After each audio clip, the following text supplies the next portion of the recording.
Before we begin, viewer discretion is strongly advised. The following is for educational and entertainment purposes only. This is the verbatim federal courtroom testimony of the Sean Diddy Combs trial, as reported by Inner City Press. In a shocking twist no one saw coming, Wendy Williams, the queen of hot topics, the one they tried to silence, has now taken the stand in federal court. After decades of rumors, suspicions, and relentless industry backlash, Wendy is finally putting it all on record. Her testimony isn't just about Diddy, it's about a pattern of protection, silence, and systemic abuse in hip-hop and entertainment. From Jay-Z to R. Kelly, from radio blackballing to NDAs, Wendy came armed with dates, quotes, and chilling recollections. This wasn't a tabloid segment. This was a bombshell deposition under oath with everyone listening. What she said about Diddy, Jay-Z, and their twisted connection, it could tear down an entire industry. Buckle up, because Wendy Williams just turned the courtroom into her purple chair.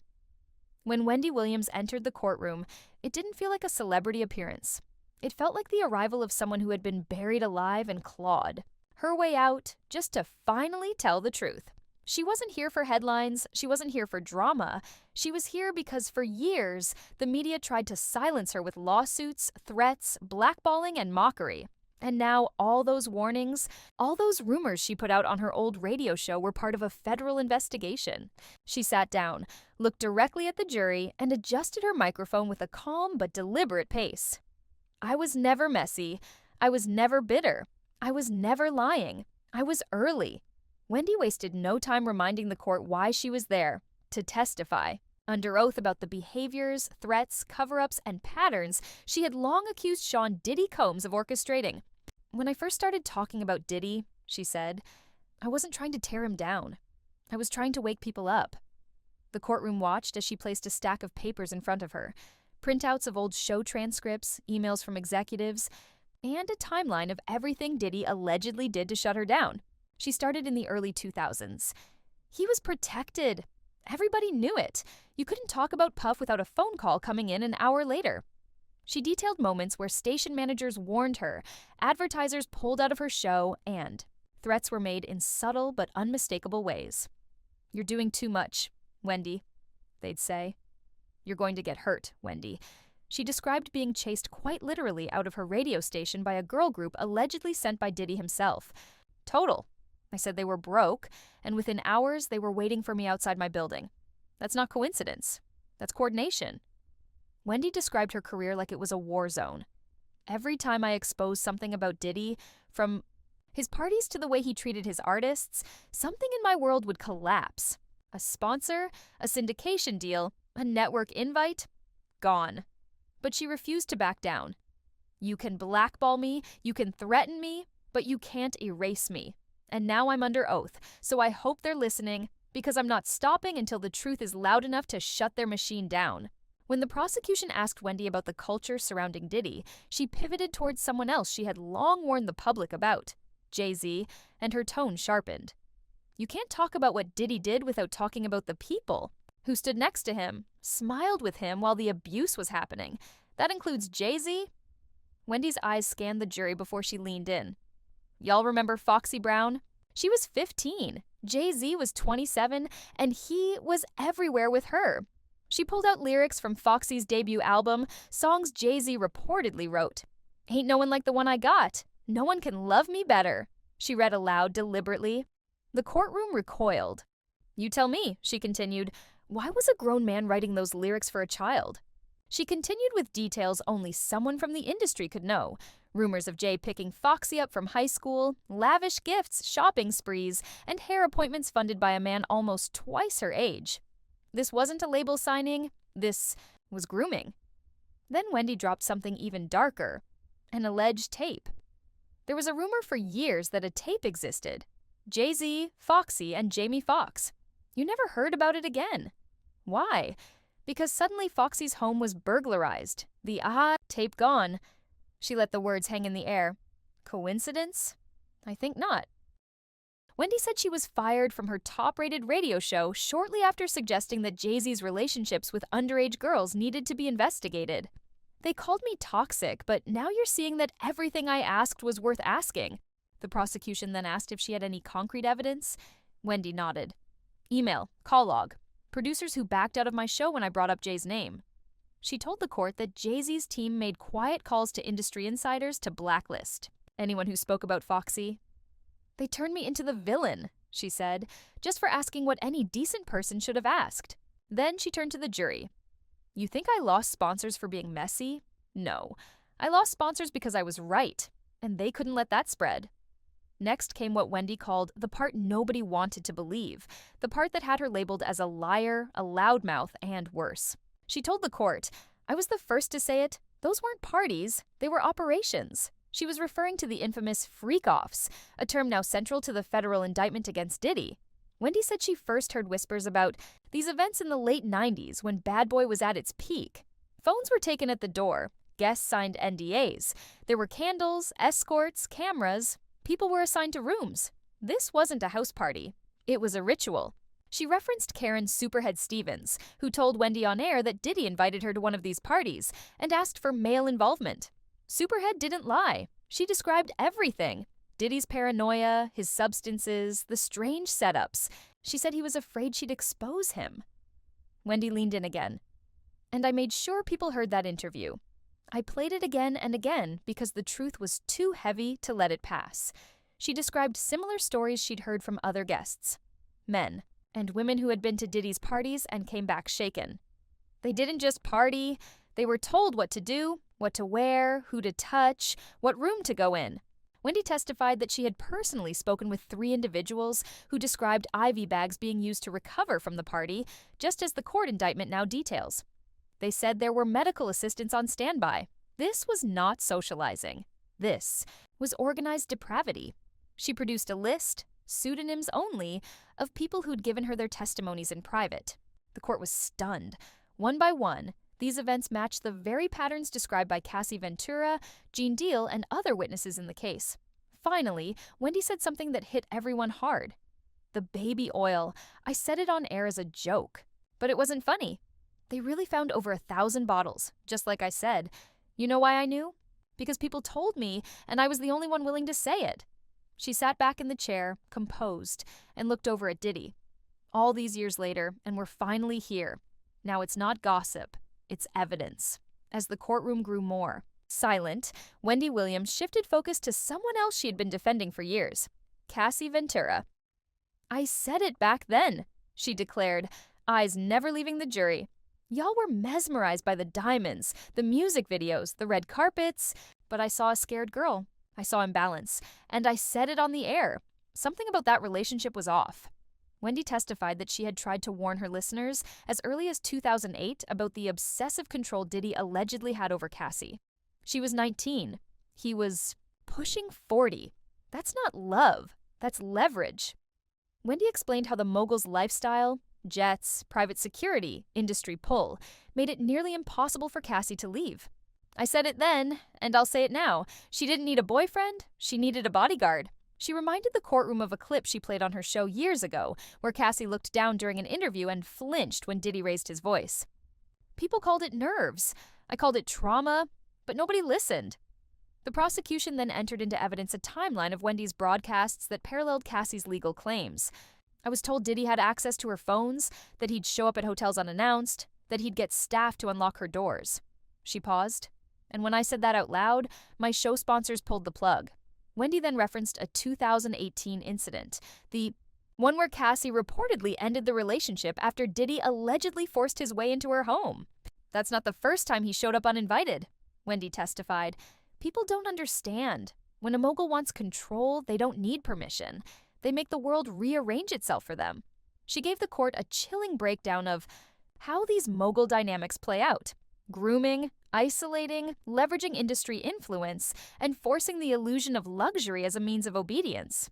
He didn't just love Cassie, he owned her. And when she broke the chain, she became dangerous.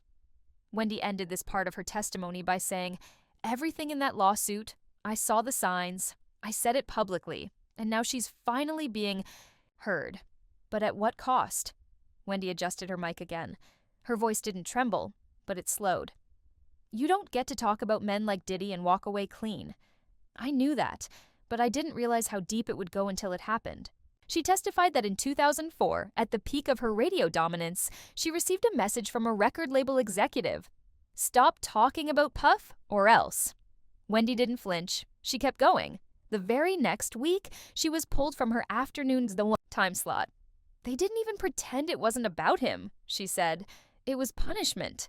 Wendy revealed she'd heard from multiple sources that Diddy had made phone calls, strategic ones, she said, to label heads, promoters, and radio networks, warning them to distance themselves from Wendy. She recalled one program director telling her bluntly, "You went too far. You poked the wrong bear." She spoke about how she was almost attacked in front of her own studio by the girl group Total after she called them washed up and broke on air. "And you think they just showed up randomly? No, they were sent." Wendy recounted the moment in vivid detail. Fans pressed to the glass of the radio station lobby, her boyfriend at the time waiting in a car, her intern panicking. That wasn't just a confrontation, that was a message. "We can get to you." She then described how she was disinvited from BET events, denied media passes, and lost advertising deals. "It was all coordinated. Diddy didn't just want to stop me, he wanted to erase me." She brought out printed emails from PR firms representing Bad Boy at the time, each one distancing themselves from her platform. One email read, "Per client instruction, we will no longer be booking talent on Wendy Williams' show." That client, Sean Combs, Wendy said, holding up the page. "I wasn't the first to be blackballed," she added, "but I was one of the few who stayed loud about it." She turned to the jury again. "That's what he does. If you speak, you lose everything. Your mic, your money, your name. But I didn't fold. I talked through the silence. And here I am." Wendy sat still for a moment before recounting a time that felt almost surreal in hindsight. "We come from a very homosexual era of hip-hop," she began, quoting her own past words. "That wasn't shade.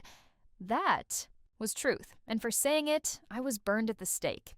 She explained how in the early 2000s, there was a quiet but undeniable effort to protect certain stars by shaming those who questioned them. "I had Charlemagne on the air with me, and even back then, we knew what not to say if we wanted to stay employed.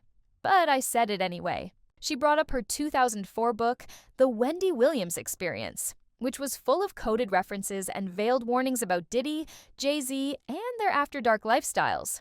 People called it gossip, but now the government calls it evidence. Wendy then recounted a 2009 interview she did with former Bad Boy artist Mark Curry, who had just written Dancing with the Devil. He called Diddy the shadow that ruins people. I agreed, and suddenly that interview disappeared from the radio station's archives. She told the court that every time she tried to feature someone critical of the industry, Superhead, Gene Deal, Jaguar Wright, she got pushback. Emails, threats, even FCC complaints. They tried to shut me down through every angle they could. Then she dropped something that caught the court's attention. There was a list, not written down, but everyone in the industry knew it. A list of people you couldn't talk about. And when I broke that rule, I paid. She explained that her Hot Topic segments were constantly being flagged for review, that show producers were being threatened by talent reps, and that executives warned her off the record to back off. They said I was going to mess it all up. For them, for the station, for myself. She paused. But now it's all messed up anyway, because the truth is out. Wendy's voice lowered as she finished this part. This trial is not the beginning. It's the end of a cover-up, and I want the jury to know. I've been sounding this alarm for 20 years. You all just finally heard it. As Wendy looked back at the courtroom, her tone shifted again, sharper now, more precise. "You think this is just about Diddy? You're wrong," she said, locking eyes with the jury. "This is about the ecosystem that protected him. And that includes names you were never supposed to hear in a courtroom. Tyler Perry, Oprah Winfrey." A collective stillness fell over the courtroom. The prosecution asked her to explain, and she did with brutal clarity. "There's a list in Hollywood, not one you'll ever see, not one you'll ever hold, but it's real. It's the list of people you do not cross, and if you do, you disappear." Wendy recounted the aftermath of her infamous radio segments when she exposed not only Diddy's parties and manipulation, but also called out how Tyler Perry allegedly blackballed her behind closed doors. "I had sources, real ones, producers, agents, and they told me flat out, 'Wendy, Your name is being passed around. They don't want you touching certain topics. You're being labeled unstable. She explained that after her fallout with the Precious team, a film both Perry and Oprah were heavily involved in, her access in the industry collapsed. I went from getting invites to premieres to being wiped off the guest list. One executive told me, Oprah's people don't want you near her anymore. That's power. And that power was used to protect people like Diddy. Then came a chilling story. Wendy testified that she confided in Oprah once, privately, about her own past trauma with abuse. She told me she respected me, that she'd never exploit that story. And the next thing I know, my abuser was on her show being interviewed while I was being blackballed. She continued, That wasn't just betrayal, that was retaliation. The jury looked stunned as Wendy laid it bare. They smiled with him. They took pictures. They stood beside Diddy while the rest of us were getting crushed for speaking out. And I know why. Because they needed him for deals, for reach, for silence. She then revealed an email accidentally forwarded to her from a PR firm handling crisis communication for both Perry's studio and a Bad Boy-affiliated brand. The subject line, Managing Optics, Wendy Puff Tyler. That was all it said, but that was all I needed. Wendy stared straight ahead. These aren't just isolated stars. They're a machine that feeds on silence and destroys anyone who dares pull the curtain back. By now, the courtroom had grown tense with every word Wendy delivered. Then came a moment that prosecutors later called a turning point. Wendy pulled out a thick file folder. This, she said, tapping the cover, is a collection of NDAs, email, threads, and internal memos that were never supposed to see the light of day. She clarified that she obtained them not through hacking, but from industry friends who had long since left the game. They were tired of watching women disappear, tired of seeing truth-labeled gossip. Wendy began reading from an NDA dated 2007, the name redacted, the language ominous. Subject agrees not to disclose any private gatherings, recordings, or interactions with Sean Combs, his guests, or associates. Violation of this agreement may result in financial penalties and public retaliation. She slammed the paper down. Public retaliation. That's how deep it went. Next, she read an internal email from a luxury hotel chain. We have prepared the presidential suite with all requested amenities, including extra linens, candle lighting, and discretion measures. Mr. Combs' assistant will arrive for setup prior to guest entry. The date on that email, 2015, Cassie was still with Diddy. You think this was just celebrity partying? Wendy asked. No, this was a system. This was planned, funded, scheduled, and cleaned up afterward. She revealed that she had evidence of payments made to publicists, talent managers, even bloggers, all to manage the narrative. One email instructed a writer to avoid any reference to recent rumors and instead push an article on Diddy's philanthropic work.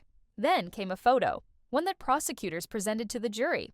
Diddy, Tyler Perry, and a media consultant known for her crisis sweep services, all standing together at a 2019 gala. They were smiling, Wendy said, smiling while women were getting paid to shut up and others were getting destroyed for not signing. She told the court that she too was offered an NDA. They wanted to shut me up, said I could have a syndicated TV deal if I agreed to move on from the topics I was covering. I said no, and I paid the price.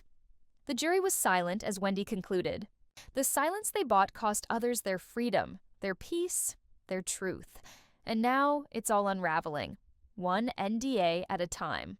As Wendy Williams reached the final portion of her testimony, she didn't break. She didn't cry. She simply sat with the weight of 2 decades of warning the world and being ignored. You see Diddy on trial, she said, her voice calm and controlled. But I see something much bigger. This isn't just about what he did. It's about who let him do it. She gestured to the defense table. You see one man, but behind him is a legacy of silence. A tower built on fear, on NDAs, on power plays and party invitations and billion-dollar handshakes. Then she turned directly to the jury. And every time someone tried to speak, that tower crushed them. She reminded the court that while Diddy was the one charged, others, Jay-Z, Perry, Oprah, the labels, the handlers, had sat quietly for years, some even watching the abuse happen firsthand. They shook his hand, they took his checks, and they made sure anyone who asked questions was pushed out the door. Wendy concluded her testimony with the same voice that made her radio show famous, commanding, raw, and unfiltered. I was called bitter. I was called crazy. But I was right. And I would rather be right in hell than be silent in heaven. She looked toward Diddy, who had remained mostly stoic through her testimony. You thought I was gone. You thought your power was enough. But now you sit where the truth finally caught up to you. And I hope it's loud. Before stepping down, Wendy turned once more toward the gallery. This trial is not the end. It's the beginning of people finally naming names, of the walls cracking, and of the whole tower one day falling down. And just like that, she walked out.